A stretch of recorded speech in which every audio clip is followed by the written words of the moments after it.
저는 많은 대통령님들을 모셨지만 한 번도 제 철학을 꺾어가면서 대통령님들의 생각이나 이런 거에 따라 본 적은 없습니다. 총리님 비상계엄 선포에 반대했다고 하셨는데 왜 공개적으로 이런 문제점을 바로 국민들에게 알리지 않으셨는지. 그거는 이미 우리 헌법재판소에서 국회가 제기한 탄핵 소추에 대한 결론을 냈습니다. 저는 계엄 직후부터 일관되게 그 국무회의는 절차적, 실체적 흠결이 있었다. 그렇게 계속 증언을 했고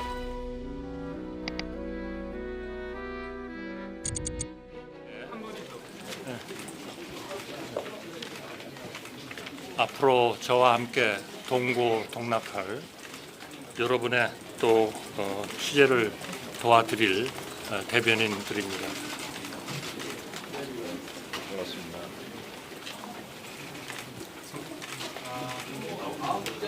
김수영입니다. 잘 부탁드립니다. 안녕하세요. 김기용입니다. 잘 부탁드립니다. 그러면 저희가 백부를 진행하겠습니다. 저 늘 그렇듯 소속사와 성명을 좀 말씀해 주시고요. 질문을 하면 답변을 드리고 한 분이 질문을 하나씩 하는 거로 저희가 원칙을 정했습니다. 예. 네, 머리띠의 김수영입니다. 출마 선언에서 저보다 개헌을 가장 앞세우셨는데 지금 이 시대에 왜 다른 것보다 개헌이 가장 중요하다고 보셨는지. 저는 정치를 50년 정도 정부에서 근무를 하면서 정치가 어때야 국가가 발전하는가, 우리의 국정이 어떤 정치 체제여야 안정되는가 하는 것을 쭉 지켜보아온 사람 중에 하나입니다. 또 정치가 어떠했을 때 가장 우리나라가 편안하고 또 발전하고 지속 가능한 성장을 이루고 국리민복이 이루어지는 것을 쭉 봐왔습니다. 그러나 최근에 여러 가지 우리 국민들이 어려운 일도 겪으시고 또 충격도 받으시고 하는 일들이 있었습니다. 국제적으로 보면 국제 질서가 완전히 재편되고 있습니다. 관세 전쟁이 일어나고 있습니다. 이제 과거에 그러한 산업 구조, 우리 국내적인 구조를 가지고는 더 이상 지탱하기 어렵습니다. 국내적으로 보면은 정말 자기의 이익만 쫓고 또 편파적인 그러한 그 법률과 헌법의 활용이라고 할까요? 이런 문제들 때문에 우리 국가의 기본이, 공동체의 기본이 흔들리고 있다, 이렇게 생각합니다. 많은 분들이 많은 말씀을 하고 계십니다만 우리가 국내적인 이러한 안정, 그리고 통합, 조화, 협치 이런 거를 이루지 못하면 우리나라의 미래는 없다. 저는 그러한 문제에 대해서 확신하게 됐습니다. 그리고 이 문제는 현재의 헌법 체제를 가지고는 불가능하다, 이렇게 생각했습니다. 대통령과 국회가 충돌할 때 그것을 조정할 수 있는 기제가 거의 작동하지 않는다. 물론 자주 만나고 정기적으로 만나고 대화하고 하면 조금 나아질 겁니다. 저는 그렇게 해왔습니다. 그러나 그 성과는 별로 없었다. 왜냐하면 제도적으로 근본적인 결점을 가진 우리의 헌법 체제가 됐다 하는 그런 말씀을 드리고요. 그렇다면 우리가 대외적으로 존경받고 사랑받는 나라, 국내적으로 국리민복에 기여할 수 있는 그러한 나라가 되려면 이제는 개헌이라는 그야말로 서로 자기의 이익을 위해서 싸우는 것이 아니고 또 자기의 편의를 위해서 탄핵을 하는 게 아니고 또 자기의 추구하는 바를 위해서 국무위원들을 직무정지시키는 게 아니고 수사검사를 직무정지시키는 게 아니고 그야말로 이러한 그 행정부와 대통령과 그리고 입법부가 충돌하지 않고 협치할 수 있는 이러한 우리의 근본적인 체제를 갖추지 않으면 우리나라의 미래는 없고 희망은 없고 우리의 젊은 세대에 대한 하나의 광명스러운 미래는 저는 없다는 결론에 도달했습니다. 그렇기 때문에 저희 최우선 순위는 우리의 경제를 위해서도 개혁을 위해서도 민생을 위해서도 사회를 위해서도 전반적인 이러한 핵심적인 그러한 그 개헌이 필요하다 이렇게 생각하고 이제까지 여러분들이 그러한 개헌을 위해서 노력을 하고 계시고 또 국회의장님마다 그런 노력을 하셨습니다. 또 최근에는 헌정회가 이러한 문제를 정대철 위원장님의 리더십 하에 상당한 진전을 이루고 있습니다.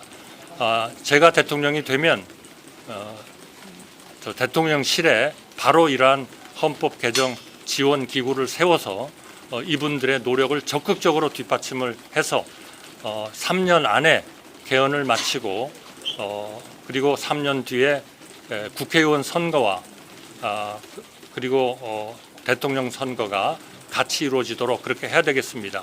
이제까지 많은 정치인들이 이런 말씀은 하셨지만 아무도 시행하신 분은 없습니다. 왜냐하면 집권을 하면 생각이 달라지기 때문입니다. 저는 3년 이상을 하지 않겠습니다. 3년 안에 제가 말씀드리는 모든 것을 이룰 수 있다면 저는 그 안이라도 기꺼이 하야하고 우리의 새로운 세대가 우리나라를 좀 더 미래를 위해서 이끌어갈 수 있도록 그렇게 하겠습니다. 대표님, 저희 네, 아닙니다. 감사합니다. 뉴스공장 죄송한데요. 합니다. 죄송합니다. 한국 제 질문해 주십시오.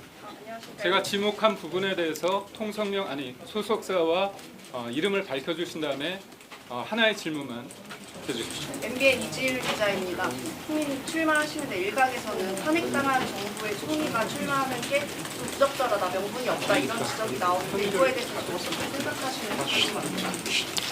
네, 탄핵을 초래한 이러한 그 탄핵에 의해서 초래된 우리 국민들의 충격과 그리고 정말 좌절과 어려움에 대해서 저도 여러 번 국회에서 죄송하다는 말씀을 드렸고 정말 송구스럽다는 말씀을 계속 반복했습니다.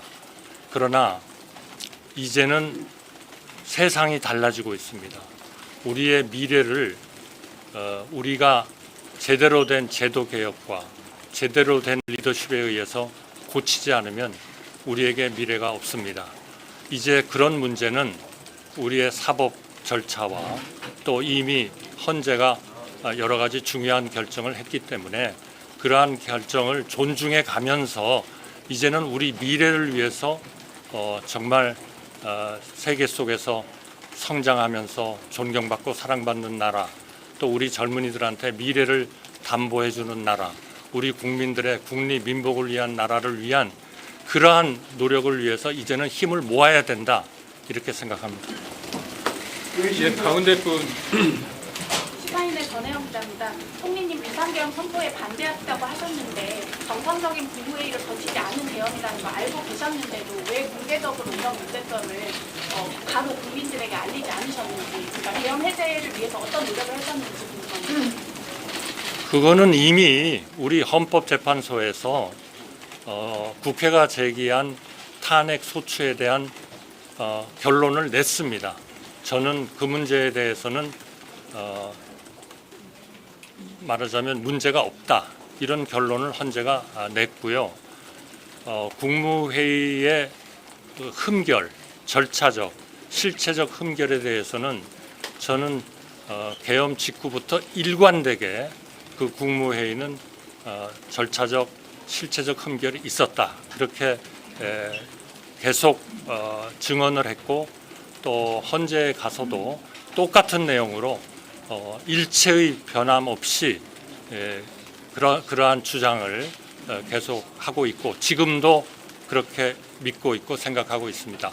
저 개인에 대해서는 헌법재판소가 국회가 제기한 그런 탄핵 소추안에 대해서 기각 판결을 함으로써 헌재라는 사법 절차가 저는 완료가 됐다 그렇게 생각하고 있고 이제는 제가 할 수 있는 일은 정말 우리나라의 미래, 우리나라의 민생, 우리나라의 경제, 우리나라의 통상 문제의 해결, 관세 폭탄에 대한 이러한 의미 있는 그러한 진전을 이루는 것이 제가 해야 할 일이다 이렇게 생각합니다.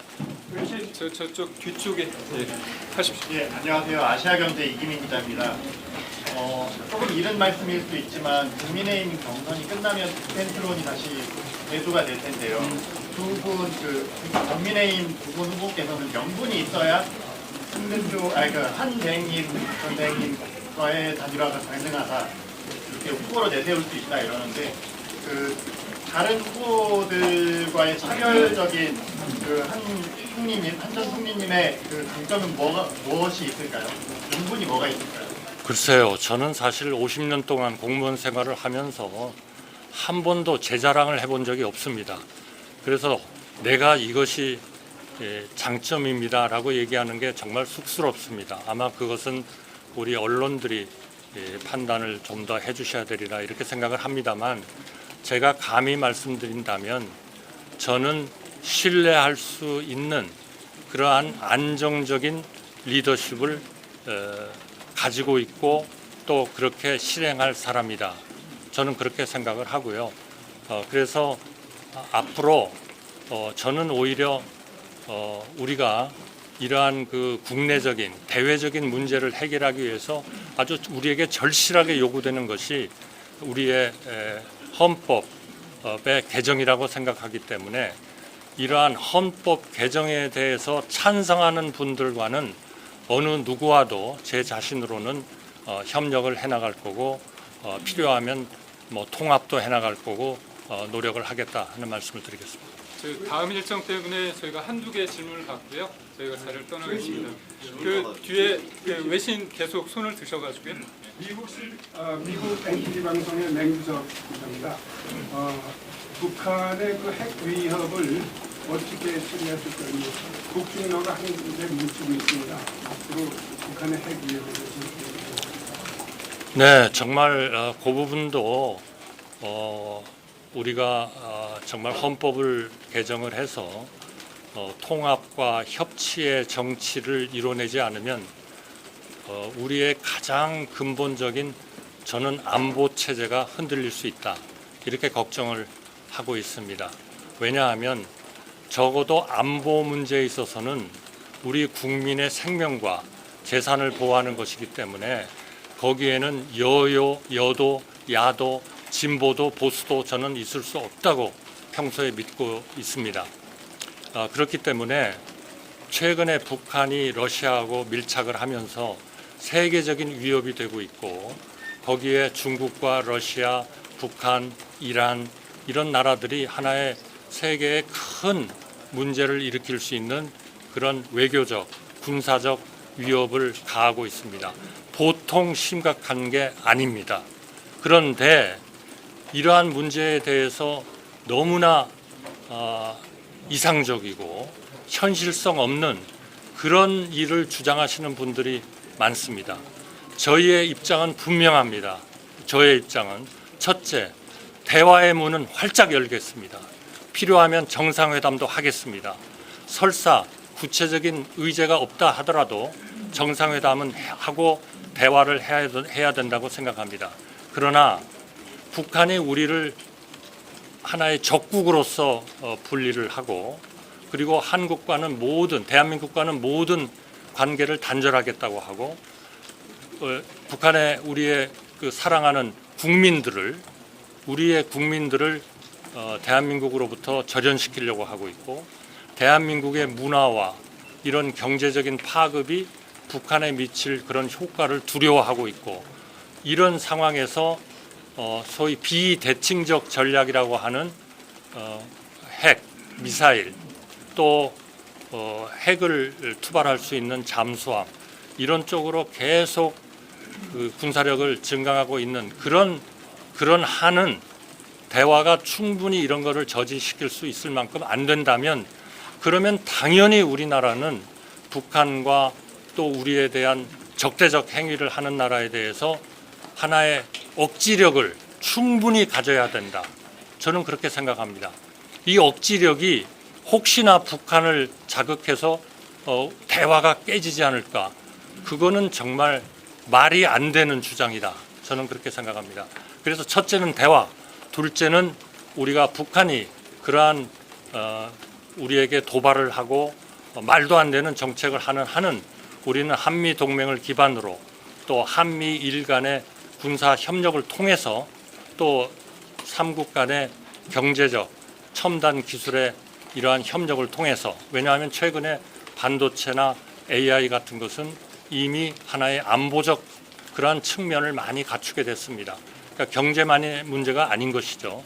그러한 그 삼국 간의 협력을 통해서 한반도의 평화와 번영을 보장하고, 동북아에 있어서의 평화와 번영을 보장하고, 아시아에 있어서의 평화와 번영을 보장하고, 그리고 전 세계의 평화와 안정에 기여하는 그러한 대한민국이 되어야 한다. 그것을 흔들려고 하는 그 어떤 세력에 대해서도, 그 어떤 정치적 집단에 대해서도 저희는 맞서서 싸울 것이다 하는 말씀을 드리겠습니다. 네, 총리님 채널A 홍지은입니다. 총리님께서는 윤석열 정부 국무총리로 일해 오셨는데 지금 당 안팎에서는 이제 탄핵당한 윤석열 전 대통령과는 좀 절연해야 한다 이런 요구가 나오고 있습니다. 그래서 이 대선 후보로서 앞으로 윤 전 대통령과의 관계 설정은 어떻게 하실지 궁금합니다. 저는 많은 대통령님들을 모셨지만 한 번도 제 철학을 꺾어가면서 대통령님들의 생각이나 이런 거에 따라 본 적은 없습니다. 제 나름대로 항상 설득을 하려고 노력을 했고, 물론 국무총리는 대통령을 보좌하고 그리고 대통령의 명예에 의해서 내각을 통할한다 하는 헌법의 규정이 있습니다만, 그러나 저는 한 번도 우리가 나가야 하는 또는 수호해야 하는 우리 대한민국의 가치, 자유민주주의, 시장경제, 그리고 사회적 약자의 보호, 이런 데에서 한 번도 저는 일탈한 적이 없습니다. 여러분 기억하시겠지만 2022년 제가 4월 2일인가요? 총리로서 지명이 될 때에도 인사말을 통해서 우리나라가 해야 할 것은 결국 그 국익 외교, 그리고 자강 국방, 그리고 재정의 건전성의 확보, 국제 수지 흑자의 유지, 그리고 생산성 높은 국가 경제 체제의 유지, 그러면서 경제학에서 이야기하는 총 요소 생산성이 높여지지 않고서는 우리나라의 지속 가능한 성장은 안 된다. 그걸 위해서 해야 할 게 뭐냐? 우리나라가 정말 협치를 해야 되고, 정치 세력 간의 싸움만 해서는 안 되고, 그리고 소득 분배, 자산의 분배도 개선을 해야 되고, 투명해야 되고, 그리고 부패가 없어야 되고 하는 그러한 내용을 말씀한 바가 있고, 그러나 이것은 어떻게 보면 상당히 거시적인 문제로 국가가 우선 걱정을 해야 되는 것이고, 우리 국민의 마이크로적인 그러한 마이크로적인 행복을 위해서는 지금 이야기한 그런 것들은 국가가 많은 신경을 쓰지만 그거는 매일매일 우리 국민들의 생활에 중요한 사항은 아닙니다. 그래서 제가 제기한 거는 첫째로 좋은 일자리의 창출, 주택 수요의 충족, 교육의 개선, 그리고 의료, 그리고 우리 국민들을 위해서 아주 부자로는 살지 못할지 모르지만 은퇴했을 때 적절한 연금 제도를 통해서 우리가 그분들을 사회적으로 뒷받침해야 된다 하는 연금 제도의 개혁. 그래서 그동안에 우리가 노동개혁, 교육개혁은 우리가 성장을 더 하기 위한 하나의 그러한 항목으로서, 또 연금 개혁은 우리 국민들이 은퇴했을 때 좀 더 인간다운 생활을 할 수 있는 그런 재정적 뒷받침을 지원해주는 하나의 도구로서 우리가 어렵지만 개혁을 해야 된다 이렇게 생각을 했고, 앞으로도 그러한 노동 문제, 교육 문제, 그리고 연금 문제, 의료 문제 이런 데에 대해서 많은 개혁을 해야 됩니다. 그러나 여러분들이 너무 잘 알다시피 그 모든 것이 정치적 협치, 정치적 타협, 미래를 보는 정치 체제를 갖추지 않고서는 그거는 완전히 연목구어다라는 말씀을 제가 여러 번 국회에서도 강조한 바가 있습니다. 저희 많이 질문 뭐 주셨는데 한두 개 더 예, 하시죠. 알겠습니다. 그러면 TV 여기 네, 총리님 TV조선 이채리입니다. 네. 네, 어제 이제 대통령 권한대행으로서 마지막 업무가 최상목 부총리에 대한 사표 수리가 됐는데요. 그럼으로써 이제 국무회의 개의 이동수 논란이나 아니면 이제 사퇴 기자회견을 한 이후에 사표를 수리하는 게 맞는지 이런 논란이 생겼는데 이런 것에 대한 입장 표명 좀 부탁드립니다. 어제 저는 정말 실망했습니다. 우리나라의 정치 수준이 정말 이 정도인가. 제가 이러한 우리나라의 미래를 위해서, 경제를 위해서, 또 통상의 회복을 위해서, 정말 우리 개헌을 위해서 이런 쪽에 고민을 하고 있다는 것은 뭐 상당한 시간 동안 아마 언론에도 보도되고 했습니다. 그래서 어제 제가 그 발표를 했는데 저는 어떤 이유인지 이해를 못하겠습니다. 왜 민주당이 지금 2+2 회의에서 관세 협상의 주력 부대로서 활동하고 있는 최상목 대행을 왜 그리 갑자기 몇 시간 동안에 결정을 해가지고 탄핵을 해야 된다고 하는지 저는 정말 우리나라의 이 정치의 현실 여기에 대해서 정말 비참함과 참담함을 느꼈습니다. 만약 지금 최상목 대행이 그대로 탄핵이 된다면 적어도 3개월 정도는 또 직무정지가 됩니다. 그 직무정지가 되는 것을 우리 민주당이 원하는지는 저는 모르겠습니다. 그러나 그거는 국가를 위한 일이 아니고 국민을 위한 일이 아니고 우리 국가의 안전성 그리고 이 대외적인 신뢰성을 확보하는 데 전혀 도움이 되지 않는 그런 저는 조치를 한 거다. 그래서 최상목 대행이 그냥 집에 가가지고 3개월 동안을 계속 기다리고 있어라. 그거는 아무 의미가 없는 일이다. 저는 그렇게 판단했습니다. 제 그 임기가 어제 사직서를 내고 어제 자정까지였습니다. 그래서 제가 최상목 대행의 사표를 수리했습니다. 정말 그분이 오히려 직무정지가 돼가지고 아무런 일도 못하면서 집에서 맨날 있어야 되는 것보다는 차라리 사직서를 내고 나가서 우리 국가를 위해서 무언가 일을 하는 것이 훨씬 더 보람이 있다. 저는 그렇게 생각했어요. 양해 말씀드리겠습니다. 다음 일정 때문에요. 오늘 첫 자리입니다. 앞으로도 이런 소통의 자리 많이 저희가 마련하겠습니다. 오늘은 여기에서 백부를 마치겠습니다. 뭐 여러분들 아시다시피 지금까지 총리를 하신 여러분들이 계셨지만 제가 지난 2년 11개월 동안에 50번 정도 되는 백브리핑을 했습니다. 대개 2주에 한 번씩 제가 정기적으로 했는데요. 뭐 물론 큰 기사가 아닐 수도 있고 뭐 작은 기사일 수도 있지만 저는 최대한 우리 언론과 소통이 중요하다고 생각했습니다. 왜냐하면 우리 국민들은 언론을 통해서 모든 이러한 설명과 해석을 받기 때문에 저는 그것이 대단히 중요하다고 생각하고 있고 제가 오늘 출마의 변에서도 말씀드렸지만 저는 언론과 적어도 대통령이 된다면 2주에 한 번씩은 제가 기자회견을 하려고 합니다. 야당 당수와 2주에 한 번은 같이 식사를 하면서 국정을 논의하려고 합니다. 노조와 2주에 한 번은 만나려고 합니다. 왜냐하면 노조가 어떻게 세계 노조와 경쟁하느냐 하는 것이 너무나 우리나라에 중요합니다.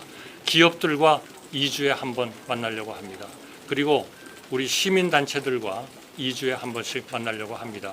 그거 이상 대통령이 더 소통을 해야 할 그런 일은 저는 없다고 생각합니다. 가장 중요한 거라고 생각을 하기 때문에 저희가 공적인 일을 하면서도 정말 소통을 열심히 하는 것이 중요하다. 저는 그렇게 생각하고요. 앞으로도 그러한 기회가 된다면 여러분과 더 정기적으로 만나는 그런 기회를 갖도록 하겠습니다. 감사합니다. 감사합니다.